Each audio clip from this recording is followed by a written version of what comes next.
I feel like there are two options when you love cosplaying and you love suffering. You can either pick a complicated design to build, or you can pick a simple design like, say, I don't know, an adorable reptile from an adorable video game, and then make that design really complicated. You already know which one I'm really into. I love custom creating my own bespoke suffering. Welcome back, fellow overachievers, fellow rebukers of simplicity. I hope you're having a good one. I'm excited about this project because we aren't actually making a whole new thing from scratch. We're taking a cosplay that was already finished in its 1.0 version and taking it to the 2.0 version with stuff we already finished. It's a big upgrade file to download. We're rolling out new features and new cosmetics. I'm hyped. The cosplay is, of course, Flick Animal Crossing. This was a sponsored build that I made last spring, and I'm really proud of the work that I put into it. I just know that we can take it so much further. Also, hi, I'm Lizard Lee, and taking things too far is, well, it's what we do here, for better or worse. Who would win in a fight? Cosplay's fast fashion problem, or me, a lone lizard, cosplaying a lizard and trying to make it as complicated and time-consuming as possible? Stick around to find out. We're gonna have fun. So what does that mean? How are we gonna do that? Let's figure it out. This is Flick. I love the guy. Honestly, the moment he was first introduced in the very first Nintendo Direct, I immediately became that Stephanie Beatriz moment in Brooklyn Nine-Nine where she's like, I just met him, but if anything happened to him, I would unalive myself and everyone else here. Flick is a character in Animal Crossing New Horizons, which is like a gentle island simulation game that I have just put an unconscionable number of hours into. One of the things I'm working on in my island right now is completing my Critterpedia. I only have 2 beetles left, and I can only catch them in July and August because I am the most lawful good Animal Crossing player of all time. I live a very chaotic life, and then Animal Crossing is the one place that I go to be very lawful and follow all of the rules. Flick is a sensitive little artist soul who shows up to your island sometimes and just talks about how much he loves bugs. He also has a boyfriend named CJ who shows up to your island sometime to talk about how much he loves fish. What a power couple. The gays are truly out here winning. So Flick's vibes, as we can see here, are very wholesome, but undeniably very punk and very alt. So we've got the pants, we've got the t-shirt, we've got a little vest, we've got some Doc Martens. How are we gonna take all of this look and translate it into real life in a way that feels fresh and trendy, but also very cute and wholesome, but also alt? It's a lot of different stuff we've got to fit in this pie. When I have a lot of things I am trying to focus on, and I know I might get lost in one of many different sauces, I usually hop on Procreate and just do a little sketch. One of the things I know I want to change about this design is for some reason the vest just doesn't work for me. Something about it being short-sleeved but seeming to be leather, it just doesn't click for my brain. I think it makes total sense for the game model, but for something I'm making for me to wear in real life, I want to change it up a little bit. A design choice for design choice's sake alone? Totally valid. It's cosplay, do what you want. And I know what I want to do is make a little fashion harness for Flick. I think that's a really fun reinterpretation of a leather vest. Also, let's be honest, studded leather accessories are always going to be a gentle nod to 80s queer leather culture. I feel like taking that look and making it into a little SFW harness moment totally makes sense. There are some other upgrades I'm sketching that are gonna happen in a later video, like I'm thinking thoughts about the hoodie and the spikes and a little mask and a net, but this is all later. For now, I really want to dial in on the t-shirt, the pants, and the little fashion harness moment. Much like the bag that we already made as part of our upgrades to this Flick cosplay, I have a feeling the pants embellishments are going to be a like, I just pull out some materials and make some decisions based on vibes and we'll see what happens. Can I tell you what I'm thinking for the t-shirt though? I am thinking tie-dye. Tie-dye is really having a moment right now. I think it would make it feel very trendy. I have not tie-dyed since I was a 7-year-old at birthday parties, so that's kind of gonna be a journey. We'll see what happens. But you know, let's not overthink things too much. If teenagers on TikTok can figure out how to tie-dye things, they can share their wisdom with me. I can figure it out. Let's pull out what we got and get to work elevating those vibes.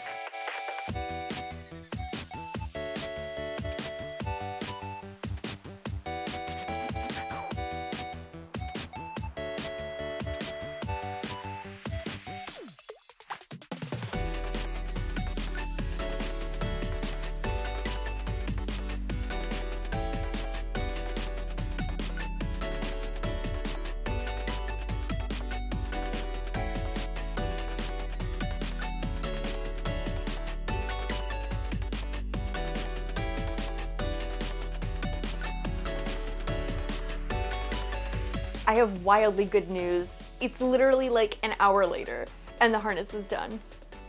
unbelievable, amazing. Trust that I did not have even this hour to spare when I was finishing this cosplay. It was truly down to the wire. Look at that little clip. I do think when I eventually make the hoodie, I'm gonna add some shoulder pads in here to just get the silhouette really correct, but that's the great thing about these being adjustable. I can make the changes whenever. I feel like the nylon webbing really gives it a fun, like, tech wear, streetwear kind of vibe. It also keeps it a little more, you know, daytime Flick. The leather harness is Flick after dark. I am happy though with where this is sitting on my torso. I feel like this exact spot right here is not constricting on my breathing, and I do think it de-emphasizes the hips a little bit. They're not quite in frame right now, but they're looking not as bodacious as they are in reality. Because, you know, all human bodies are made of curves, and nylon webbing is not very curvy. There's a little bit of gapping happening under here since I went for a very straight, very suspender-like pattern for this. If I wanted it to be seated a little bit closer to my actual body, I would probably have gone with a diagonal coming in and across here, but that just wasn't the look I was going for. I already have curves and I wanted to look a little bit boxy, so this funky little like suspenders harness tech wear thing is what we got, and I think that means that it is time for us to circle back to some very fancy pants with some beautiful plaids. So the harness is looking great. That means it's time to tackle the pants. We've got some pretty high stakes with these pants, namely that I do not want to fuck up an existing piece that I've already made, but I'm gonna have to take it apart to figure out how to put it back together again. I also want to take a moment here and be honest and invite you behind the curtain a little bit to confess to you now, a few months later, that I did not totally finish the waistband on those pants the first time I made them. I was working on that cosplay up until the moment that I shot it, right before I needed to get the pictures in for the sponsored project. I think I forgot to mention that the reason why this project was so crunched is because it was a sponsor build by Spoonflower. They are a fabric printing marketplace. They supplied the fabric. Gorgeous fabric, great experience, 10 out of 10. The build was sponsored for a blog post about how cosplayers can use Spoonflower, and you know, it was a hard deadline. So when I was scrambling and down to the wire and I had choices to make about what I could use those last few hours for, I decided to focus on cool embellishments and things that would look visually interesting instead of things that made it functional to wear, because I knew I was taking pictures in my apartment. I am planning on wearing Flick at DragonCon in about 6 weeks, so it's time to make these pants functional. I think my first step is gonna be inserting a zipper in the fly. These pants were patterned with a faux fly cover, and they were meant to just have an elastic waistband. I don't think an elastic waistband is gonna work for what I want, so I am gonna do the thing that I was initially trying to avoid in the first build and insert a zipper in the fly. I have only done this once before, so we'll see how it works out. I'm gonna go tenderly make some offerings to the digital wizard, aka Googling what I need to find out, and hopefully the beautiful wizard will in turn give me information about how one puts a zip fly in pants. I praise Google every day that I'm working on a craft project. I would be nowhere without it. I am not funny enough to come up with a fly right now on the fly about flies and bugs and Flick. There's nothing there besides that extra joke I made. God, terrible. I can't let that be in the edit.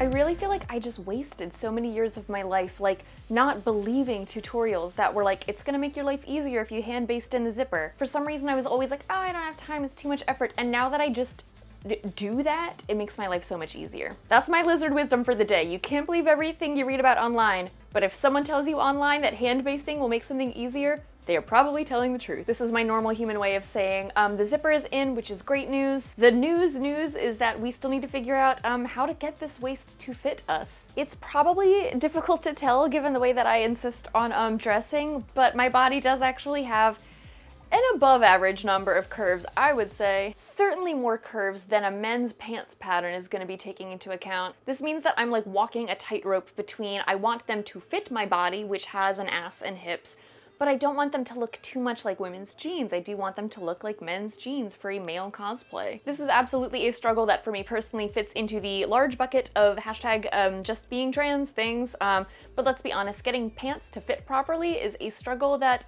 people of all genders experience. So we're facing that struggle. We're gonna experiment with some darts. We're gonna try ripping out the side seams. We're gonna do what we can. try and make it work.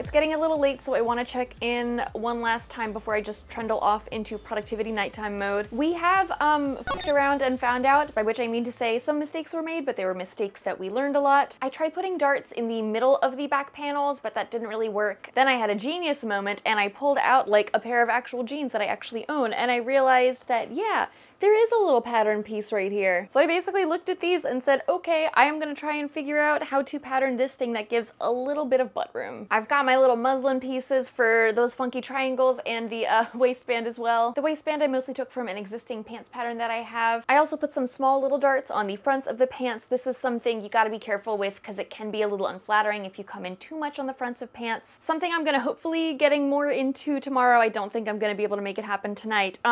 Are these little nylon embellishments. I put these guys on the pocket lids, as you can see, and I have plans to add more D-rings and nylon, but that's a tomorrow plan. For today, what we did is attaching these little nylon webbing and D-ring combos to actually mask the dart. It's such a happy coincidence. I had planned on these being here so that I could make some wallet chains later, and then I realized I can just use them to mask the dart seam. We love masking a dart seam because we want this plaid to look as seamless as possible. I'm gonna keep trucking and see if I can turn these little flappy bits into a functional finished waistband. Also, I should say, very important side note, I am starting Fantasy High. I watch a lot of Dimension 20 while I sew, but I have not actually watched their inaugural first season yet. The hook for that is basically, what if a John Hughes like teen drama movie took place in the world of D&D? The angsty teenager vibes are really fueling these pants, so let's keep trucking and see what happens.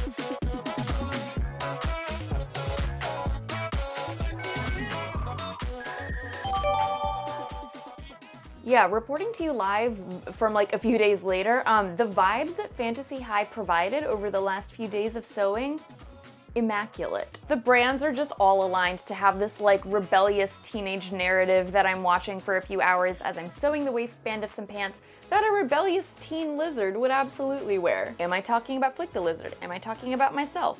Is it both? Which is of course all a very normal way to say, hi, hello, the Flick pants are very wearable right now. It did take us some trial and error. It did take us some fiddling around and interfacing and having things not work out, but we have a functional waistband now. Drink these in, oh my gosh, they look great. It even has little belt loops. I'm hoping to wear a belt with this. I'm not gonna lie to y'all, this waistband is a little bit loose on me, but that was a trade-off that I took in the tightrope that I was walking between having a more straight fit to make my silhouette a little more androgynous and having it fit my actual body, which isn't all that androgynous. This fabric is also basically twill and has just about no stretch in it, so I would way rather err on the side of too loose than too tight. I'm gonna show you the hook and eye.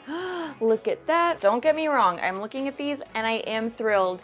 However, I do know that I have dug my own grave with these of people will think that I purchased them. No one is going to look at these and think, what wonderful craftsmanship. They're gonna think, wow, so lucky that you found these great pants or Poshmark thrift store. This is exactly what I was talking about as far as creating our own suffering. There is but one last detail that I really want to add on these, which is adding a little bit more detailing with some nylon webbing. I still have a fair yardage of the webbing of this width, and I want to add some straps that are wrapped around the leggies a little bit. I also have some tiny buckles that I bought that I think will add some really nice dimension to these details. The truth is, it would have been better to do these embellishments when I first actually made the pants. However, it didn't happen.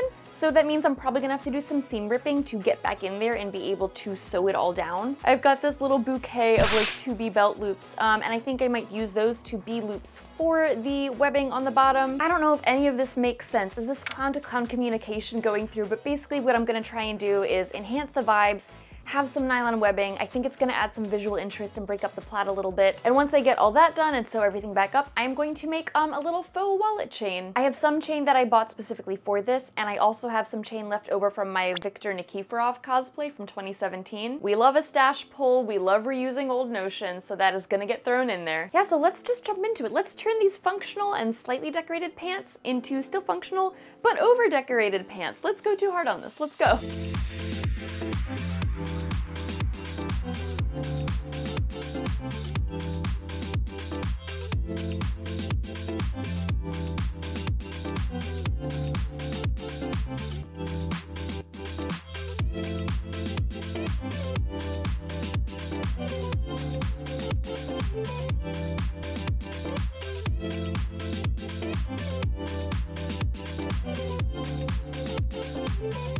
I think I'm gonna end up hand sewing the little loopies because I have already tested the limits of my machine and all of this denim. Even with the correct needle, I think it would just be better to do it by hand. I'm hoping today will be my last sewing day. However, there is a non-zero chance that when I run errands tomorrow and pick up some things from the garment district, I also buy some tiny safety pins if they have them, and just live my full freshman year fantasy and apply a ton of teeny little safety pins. Back in my day when I was a youth, that was how we elevated things, was with way too many safety pins. Or like a Hot Topic studded belt. Or those all of the rubber little bracelets that you had that the adults were scared of because they thought it like meant something, and they're, okay. Boy howdy, I'm still living in 2004. Let's make these pants.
So I think these pants have now surpassed like any coolness level that I have ever achieved as a person. These pants for sure outrank me. Like, I was always just more of an emo in law growing up, you know, all of my friends were emo, all of my friends were like punk in middle school, or what they thought punk was at the time, bless their sweet little 12-year-old hearts. But I was just too much of a dweeb. I was like on Lord of the Rings forums and listening to, you know, Renaissance fair music. So I'm glad that I can finally live out my dreams with these. It's a few days later, as you can doubtless tell from the fact that I have finally unfucked my hair. I feel like a whole new person. So one of the things that I did with the, like, hi there. With these nylon webbings on the legs is these groups of 3 are kind of like a nod to the 3 stripes that Flick has on his tail. I am probably not going to end up making a tail for this cosplay, and that's really just because whenever you're making a cosplay that's a human version of a non-human character, you're always going to be making decisions about what to keep and what not to keep. For me and for this cosplay, I feel like a tail would just make the whole silhouette a little too cartoony. And also, frankly, I want to show off the really fantastic pattern matching we have on the back of these jeans. So that means these pants are 100% done, and I am so happy with them. I love the asymmetry, I love the level of detail, and this means it's time for us to move on to our final upgrades. Oh, also here is the fake wallet chain that I made. It is really just, you know, some chains on some little clippies, and They look great. I also started to make the belt. I think it is in this drawer here. It's not that exciting. Oh my God, I thought I was gonna knock over the water. I'll show you that later. But I'm feeling really good about where we are in the like tightrope balancing act of trying to get the wholesome, cute vibes and also the old-fashioned trendy vibes. The safety pin decoration, I am kind of gonna put a pin in, yeah, because I think that's just the kind of thing that I'm gonna need to wait and see what absolutely everything looks like together. As you can probably guess from the pal lurking behind me, we're gonna do some shirt upgrades today. I'm really excited to get this done. But before I start just zooming on making all of that stuff happen, I want to say that the only reason I am able to, you know, zoom and get stuff done is because of people that support all of this with memberships. So I want to give a really huge thank you to absolutely everyone who supports all of this on Ko-fi, and especially I want to thank Toria, and Ryan. Thank you so much for your help in keeping this, you know, nonsense afloat. So what are we floating today? It is, of course, you know, this guy back here. I made this bug shirt using heat transfer vinyl and my Cricut and a design that I found on VectEasy. And it looks great, but for the like umpteenth time in this video, we gotta take it to the next level. I'm thinking tie-dye thoughts for sure, but I'm also thinking I will always do whatever it takes to use up materials I already have, and one material I already have is like a paintable dye. It is called Dynaflow, it's from Jacquard, and it's exactly that. It is a paintable dye. It's probably like a lot nicer and more expensive than a tie-dye kit, but you know, we're working with what we got. It's like how when you end up wearing like all your really nice clothes right when you desperately need to do laundry, that's me using the expensive materials for a very cheap process. Another technique I might experiment with is using salt with dye. I bought some extra cheap table salt that I could sacrifice to this purpose without fucking up my cooking plans for the foreseeable future. And I will also say, I hope you're enjoying this like nest of work in progress that I have going on here. So this little like accidental ASMR guy over here is actually a test that I did on some scrap fabric. I know that I really want the white of the design to still pop, so I wanted to do a test and make sure that the white would still come through, and it does, which is great news. Sprinkling salt on these pants. These well-salted pants. I also love the little like inverted splotches the salt gives here. The shirt is 100% cotton, so it should take the dye no problem. Also, the nice thing about this weird combo paint dye is that I actually just need to heat set the dye and then it should be safe to wear and wash and all that, which I am very glad about. I already just turned my tub blue this week and unblued it. I don't want to go through that process all over again, rinsing out dye. The last time I tie-dyed was in the 1990s, so like I'm actually really excited for this. Let's go jump in and see what happens with this shirt.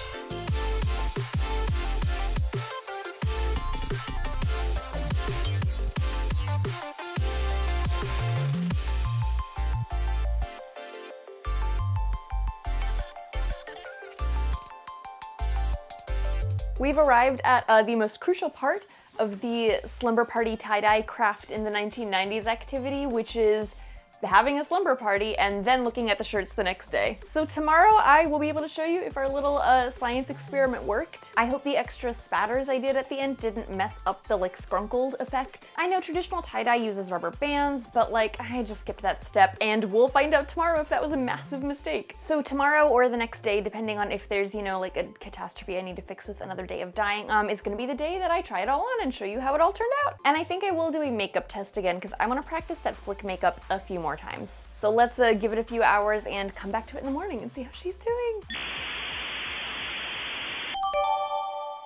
Honestly, I would get so much more mileage out of makeup tests if I like Googled what I was aiming for beforehand, wrote down what I was thinking of as I did them, instead of what I did today, which was just grab some eyeshadow and vibe. All of which to say, hi, hello, we are at the end of this phase of the journey. I want to try something a little different and do like a get ready with me, since this is kind of the middle Pokemon of the cosplay process, right? So I'm gonna go put on all the stuff we worked on. I'm not gonna do the full cosplay with like the wig and the horns and everything, mainly because my hair is really blue right now and I don't want to blue up my fingies. But I am really excited to see how everything we've been working on turned out. I hope I have enough camera space, so I'm gonna slowly back up and start getting dressed. I layered a black t-shirt under this just to assist with like the looseness of the t-shirt. She is returned from the laundromat. She's looking very, very cute, and I'm gonna get on the rest of the stuff to show you more. Great, okay. All right, we're looking good. It is harness time now. Once we get the harness on, then we can figure out this mic situation. Okay. Got it. I'm feeling really great about this. Let me go get the bag. Oh, wallet chain. I almost forgot the wallet chain, but not this time. So this clips on here, also to here. Oh, yes. I love how it's so clearly decorative. I'm also gonna go grab the little sling bag that I made for Flick in the video before this, so give me one moment. This is the sling bag that I made so that I can get away with not actually using any of these pockets that I constructed. As you can see, we've got the little patch, we've got some studs, we've got like so many different metallics, and also some beautifully matched plaids. All right, we moved our microphone around. We're hopefully doing good. So the last part of these upgrades, and yet another deep, dark secret, is the fact that I have actual shoes for this costume now. My like loyal pair of Doc Martens finally died. Their soul split in two on the New York City streets. In 2021, I'd had them for 8 years, and recently, as a birthday present from my family, I was finally able to get new Docs, which I'm gonna put on. I prefer the steel-toed ones just because I like knowing that nothing can fuck with my toesies. Impenetrable, my toesies. So unfortunately, even if I do my best like TikTok girly this thing, they're still like, they're just barely in camera.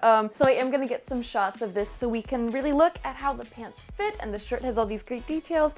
I'm really happy with how it's coming together, and I'm super excited for the next part, which is gonna be making a hoodie to get some spikes and get some like red lizard action. Thanks for hanging out and watch me like fix a pair of pants. I hope you're making something cool and weird, and I can't wait to see you next time for more suffering and more overachieving and more of all of this nonsense.